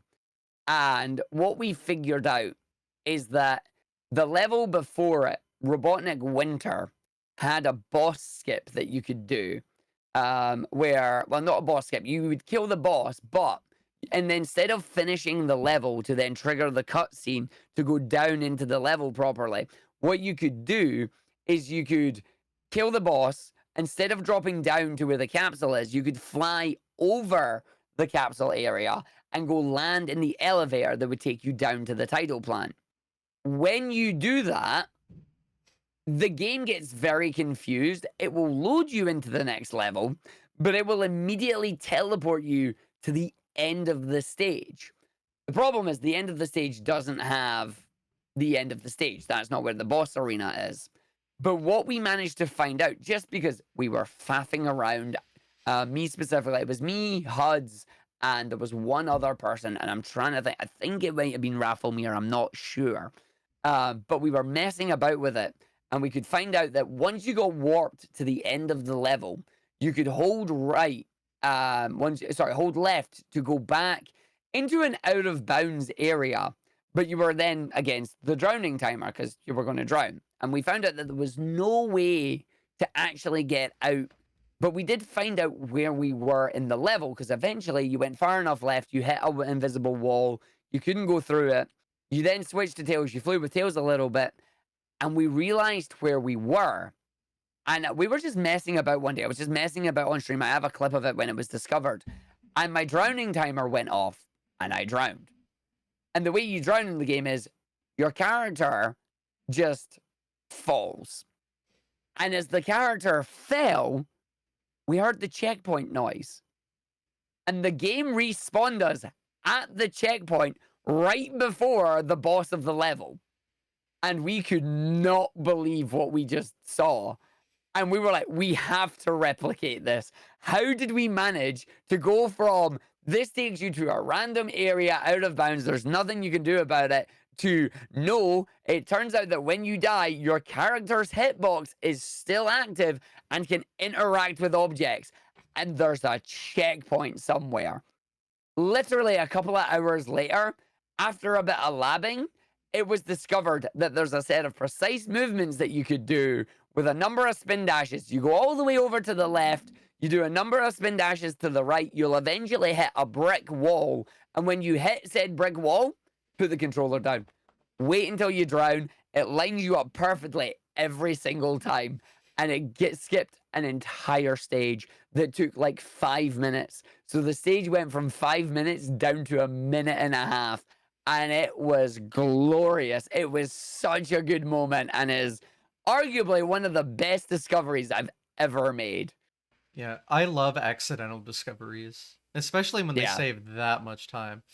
Oh, yeah. I made an accidental discovery and it saved zero point 0.7 seconds. Now, yeah, but was it in your Mario though? Yeah, kind of. Yeah, Just- so exactly. Like you're saving you're looking for those tiny time saves at this point. it was nice, just because it was a free time save, but Yeah. you Yeah. rarely get like 3 minutes, so it's like, Yeah, whoa. exactly. Oh yeah. No, this was big. Like holy crap. Like Like but usually yeah. you're looking for something, but like not just stumble upon it accidentally. Like so much Yeah. has to happen for that. Yeah, like this was literally just okay. So I was deliberately just faffing around in that area. Like we knew, as far as we were concerned, we knew there's nothing in here. The whole point of this was you go and do the skip in the level beforehand. You fall down, you take a deliberate death. That's it. You respawn at the start of the stage. It still saves you some time. It was just I died in the right place, and then we analyzed the heck out of the video, going, "What happened? Where is it?" And then the community, because it was a fan game, it was a really small community. So like there was only like 4 or 5 of us. But the ones of us that were there, we immediately just went, no, we have got to lab that. There is something here. And it was just one of those moments of us like, we had a thought. We thought there's gotta be something in here. And the fact that we found it was like, yes. But as you say, it is amazing when you find things just accidentally. And if it's something that can then be replicated, not only in the level that you're in, but then in other levels, Hmm. the game just gets blown wide open again. Like Joey Baby is really, really good for that. So is Rafflemere. Like they're both really, they did that in Mania. Like they would find a trick in one level in Mania, immediately start going back through the entire game again, going, right, where can we use this? Is there anywhere else we can use this that's faster? And just stuff is discovered. Like it's really, really, really good. And I know you said it earlier, you liked being a part of the routing or finding Yep. things, so that Yep. fits that bill. It absolutely does. Like it's so good being able to do that.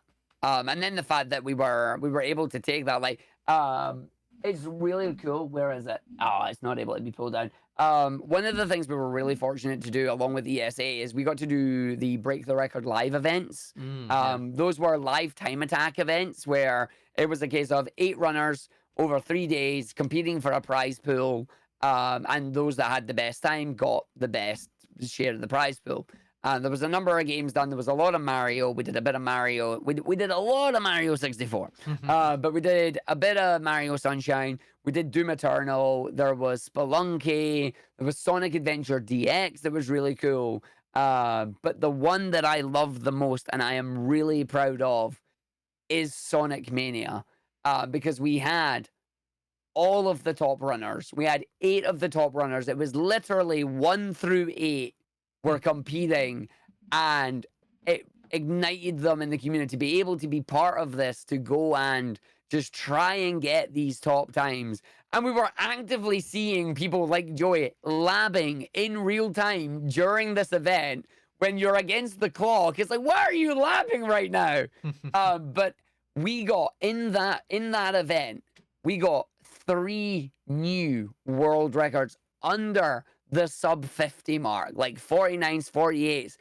And it was won every single day. And it was Rafflemere that done it. And it was just so amazing seeing the run come together every time you were watching it and just being able to commentate that, being able to host that. Because in case you haven't figured it out, I love to talk. But commentating is just, it's something I love to do. So to be able to host Break the Record live for the longest time, and that helped me learn more about all the other games like Mario 64, Spelunky, and things like that.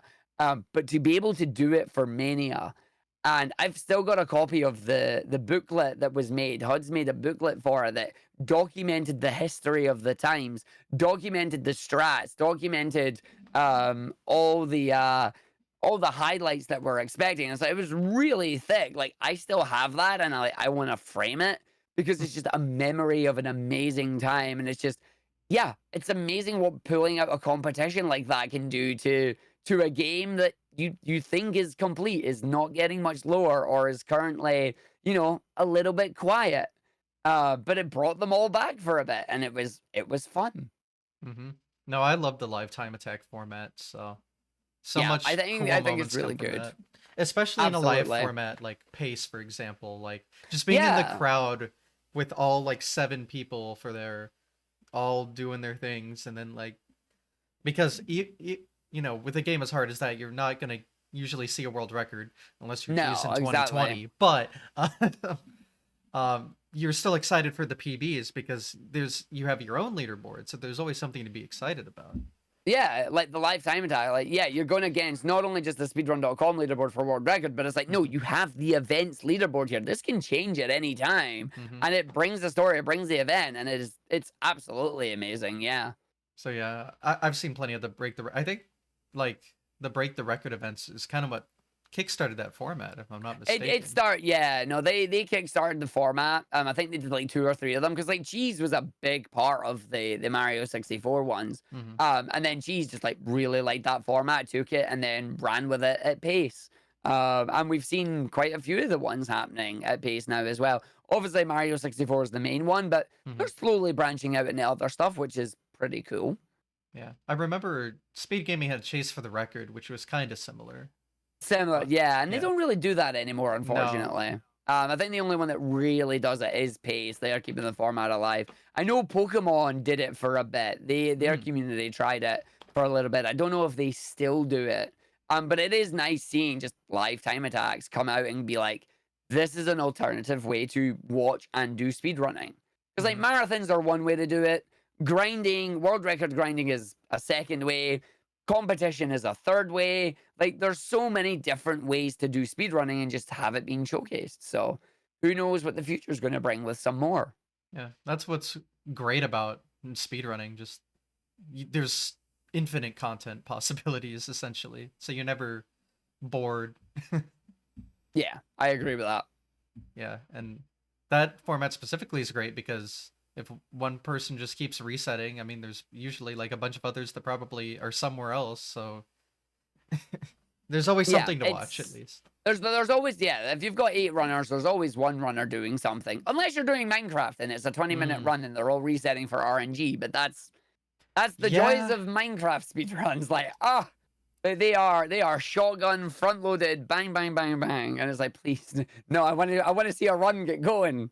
yeah, I Um can't, I can't watch that, but Yeah, it was a difficult one to do if I'm being honest. Like, mm, yeah, it didn't go the way we that I really wanted it to, but hey, that's the joys of RNG. So, yeah, especially that game. mhm. Oof. Yeah, that's something I don't know anything about, but I can only imagine with how because now they have like 9 games going at once, trying to roll for the perfect seed or whatever. Yeah, Yeah. So exactly, at this point, yeah, exactly. like I did do something. Mm-hmm. It's what a game. I guess every game's got to have its own unique thing, though. I guess. So, Yeah, pretty much. Yeah. but yeah, LTA's cool. Trying to think of what else. I asked a lot of the things I could think about asking. So I don't know. Is there anything in the timeline of your speedrunning career we haven't gone over that's important? I think we've got most of it. Like we've got the marathon appearances, ESA and GDQ. Like those are the big ones. Hey, Mm-hmm. a big shout out to just like all the online marathons in Mm-hmm. general. Like we always talk about GDQ and ESA and RTA in Japan and NASA and whatnot. Like we talk about them, but a massive shout out to just all the events that run online through Oengus. Like they're Mm-hmm. just hey, we're running a speedrunning event. We're either just doing showcases for the heck of doing showcases, which I feel like we need to bring those back. We need more of those. Like, speedrunning doesn't always have to be about charity. We love charity. Charity is great. I would love to continuously do charity. But I worry that most of the times there's too many charity events going on at the same time. But that's just the joys of speedrunning being a massive community. Like, there's always speedrunning happening at some weekend. But yeah, no, a big shout outs to things like UKSG, BSG, you've got NSG, you've got UKSM. Calithon was one for a long time. You've got Power Up with Pride. Who else? Go? Let me check my servers. What other servers do I have? Go down the list. No glitches allowed. You've got the Souls Charity Marathon, Speed Stuff for Charity. You've got Speed Gaming events, and a whole lot more. A really, really longathon as well. I'm actually considering trying to apply for really, really longathon this year with the Sonic 8 because I think, okay, it's not really, really long. They're meaning really, really long, like 12 plus hours. 4.5 hours isn't long, but like it still would be cool to do that as well. No, Yep, it still fast-paced counts. events as well. Yeah, got to do fast-paced events. We've got an event coming up this month, which will be really fun. But yeah, I think the multi-game Sonic run would count for really, really longathon. Oh, speaking of long ones, one we haven't done, multi-game speed run that is a 12-hour marathon for me. Generations medley. There was an event way back when, I can't remember when it originally started, that was basically an event celebrating, I think it was celebrating the 25th anniversary of Sonic.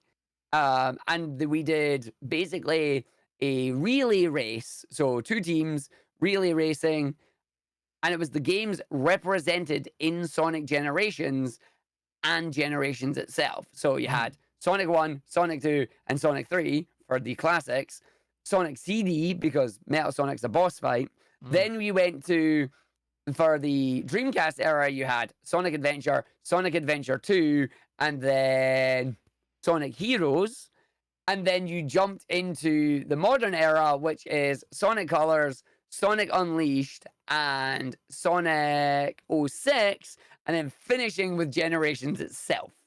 And it was a really cool relay race. It was a really cool showing off the 2 teams all going through. It was 1 person per game, per team. Load of fun. I don't know why a few years later I decided I wanted to try and do that solo. So I decided, yeah, I'm going to do it solo. So you're talking about games that switch like between a couple of consoles. The Generations medley starts on the Mega Drive, jumps to the Mega CD, or in my case, PC for it. Then the Adventure game is on PC. Adventure 2 is on PC. Heroes is on GameCube. So hold on. So that's Genesis, PC, GameCube. Then Colors was on the Wii. Unleashed is on the Xbox. 06 was on the Xbox. And then Generations was on PC. So yeah, 5 different types of console switches needed for that one. But it's like a 12-hour speed run. I have not learned all the games in it yet. I only know the first 4 really well. And then Colors makes 5. So there's still 6 games I need to learn properly. But I want to see how low I can get that at some point. Like maybe that'll be a 9 or a 10-hour run at some point, and that'll be a lot of fun because I can save hours in like Sonic 06 because I don't know like nearly anything on that. Unleashed is only all day stages because I'm a coward and I ain't doing no Werehog stuff. And then I haven't even touched what's the other one? I haven't touched 06, hasn't touched Unleashed really. Oh, those are the modules. And I haven't touched Generations itself. So like there will be time saves in that one to bring it down from 12, which would be a lot of fun. But yeah, that's the last big thing I think that we've covered that I can think of. Don't know if there's anything anybody in chat wants to know as well, other than the fact that I went from, yeah, basically just starting out, ended up doing a little bit more hours because I went part-time at my job, then eventually decided I want to go full-time content creator, and my community has allowed me to do that. I do a little bit of Final Fantasy 14 every now and again. You'll see us do some raiding, which is a lot of fun. But my heart will always be with speedruns, my retro, and my indies, basically. Yeah, fair enough. And I was gonna say about that Generations marathon thing. I mean, all those count towards the main project, right? So it's a Oh win-win, yeah, no, right? they will. Yeah, that's a win-win. That's an absolute win-win. If I can learn those and get top 10 in them and then put them together in the Generations medley, booyah, that's a win-win. Yeah, plenty of content available. That's the plan. Mm-hmm. But yeah, is there any other future plans we didn't talk about that you can think of? Not at the moment. I did the bucket list thing of going to GDQ, so that's amazing. Because of that, I am now skint, so I am recouping costs from that. Yeah.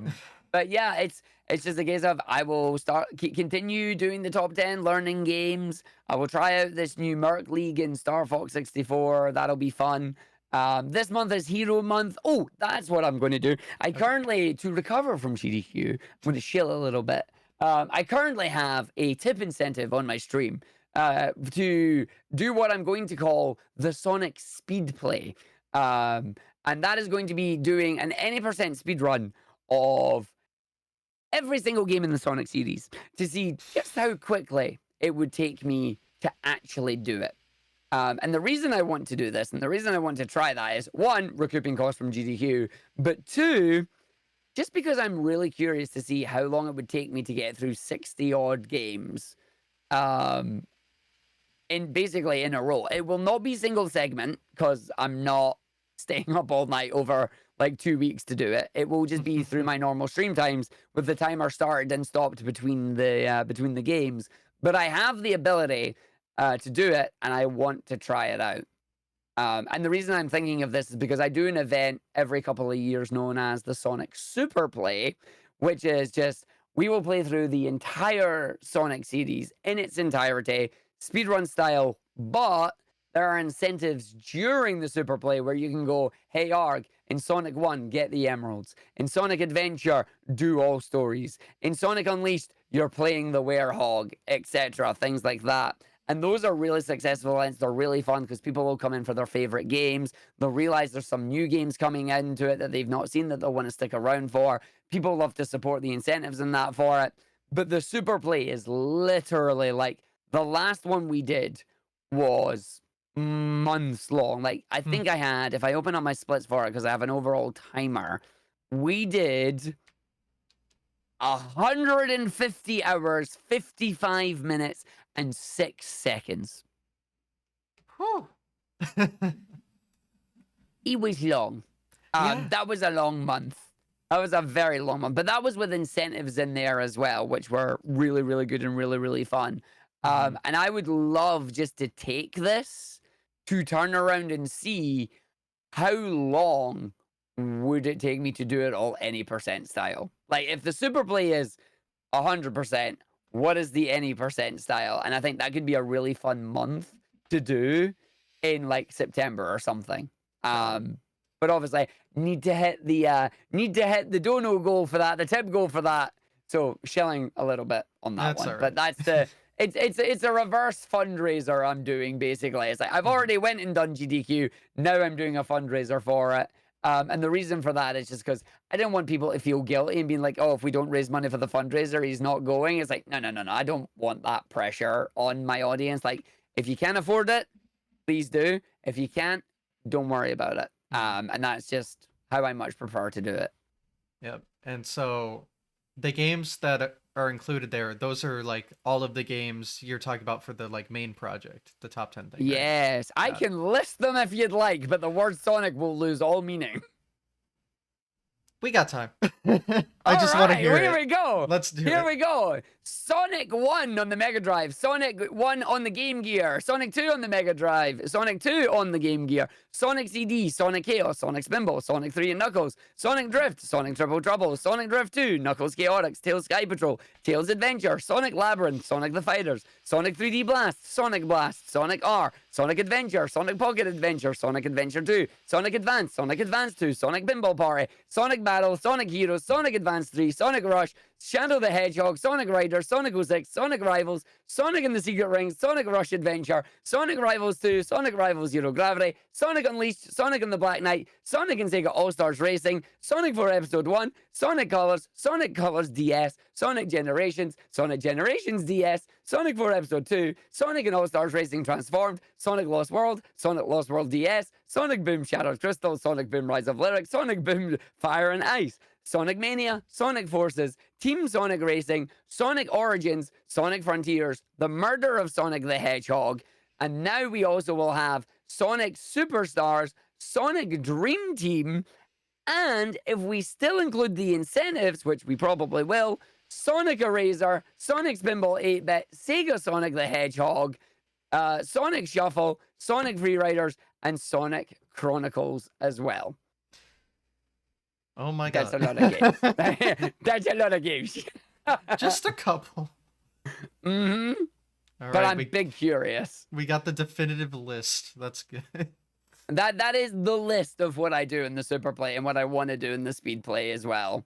Yeah, I didn't I hear did not say Schoolhouse in Schoolhouse there. because it's not being. No, that was the last incentive. I'm deliberately not mentioning it because I'm never doing it again.